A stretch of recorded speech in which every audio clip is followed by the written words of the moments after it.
अब देखो बहुत जल्दी हमें जॉन विक मूवी का पार्ट 4 थिएटर्स में देखने को मिलने वाला है, जो कि अपने पार्ट 3 के करीबन 4 साल बाद आएगा 24 मार्च 2023 को। इसी के साथ ही ये मूवी ऑफिशियली इंडिया के अंदर भी आने वाली है, करीबन 4 लैंग्वेज में, हिंदी, इंग्लिश, तमिल और तेलुगु। एंड अभी हाल ही में इंडिया के अंदर मूवी के लिए एडवांस बुकिंग भी ओपन हो चुकी है, जिसमें कि ये मूवी आपको देखने को मिल जाएगी IMAX, MX 4D, 4DX, DBOX, ICE and 2D में। हालांकि ये मूवी अभी तक अपनी एडवांस बुकिंग से कितना टिकट सेल कर चुकी है और कितना कलेक्शन कर चुकी है, तो ये डेटा अभी तक रिवील नहीं किया गया है। पर इस मूवी के बारे में ये पक्के तौर पर कहा जा रहा है कि जॉन विक का part 4 domestic box office collection के मामले में जॉन विक फ्रेंचाइज के सभी रिकॉर्ड्स को ब्रेक करने वाला है, क्योंकि अभी हाल ही में इस मूवी के बॉक्स ऑफिस कलेक्शन का प्रेडिक्शन किया गया था, जहां पे ये बताया जा रहा है कि जॉन विक पार्ट 4 का डोमेस्टिक बॉक्स ऑफिस कलेक्शन इसके ओपनिंग वीकेंड पर 64 मिलियन तक जाएगा, जो कि अगर देखा जाए तो एज कंपैरिजन शज़ैम पार्ट 2 के ओपनिंग वीकेंड के बॉक्स ऑफिस कलेक्शन के दोगुने से भी ज्यादा है,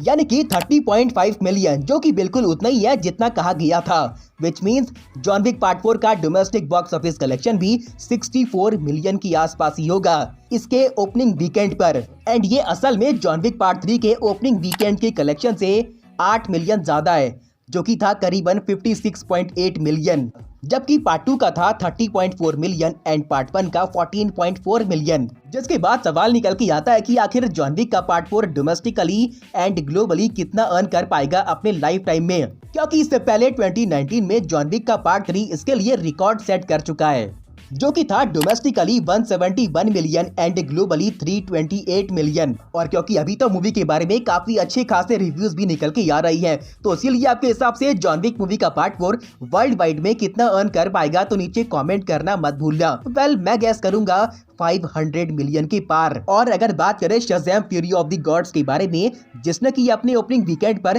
30.5 मिलियन का बिजनेस किया है डोमेस्टिकली, यानी कि अपनी ही कंट्री में, जिसके बाद से मूवी के बारे में कहा जा रहा है कि ये न्यू DCU की सबसे खराब शुरुआत है, क्योंकि इससे पहले मूवी को लेकर ऐसी एक्सपेक्टेशन रखी गई थी कि Shazam Fury of the God's north America में 35 to 40 मिलियन का बिजनेस बड़ी आराम से कर लेगी। जिसके बाद अगर बात करें ओवरसीज के बारे में, तो वहां पे भी मूवी को बस निराशा हाथ लगी है। करीबन 77 मार्केट से मूवी ने सिर्फ 35 मिलियन की अर्निंग की है, जो कि Shazam Fury of the Gods के world wide box office collection को 65 मिलियन पर लेकर जाता है, जो कि जॉन विक पार्ट 4 का सिर्फ डोमेस्टिक बॉक्स ऑफिस कलेक्शन होगा इसके ओपनिंग वीकेंड पर। अब देखो, अगर बात करें हाउस ऑफ ड्रैगन सीरीज के पार्ट 2 के बारे में, तो अभी तक शो को लेकर जो भी अपडेट निकल के आई है मैंने आपको दी है, तो ऐसे में आपसे ये न्यूज भी शेयर करनी बनती है। हालांकि अपडेट छोटी सी है, पर कईयों के दिल तोड़ सकती है। तो बात कुछ ऐसी है कि मिली एल्कॉक, जो कि इससे पहले हाउस ऑफ ड्रैगन के पार्ट 1 के अंदर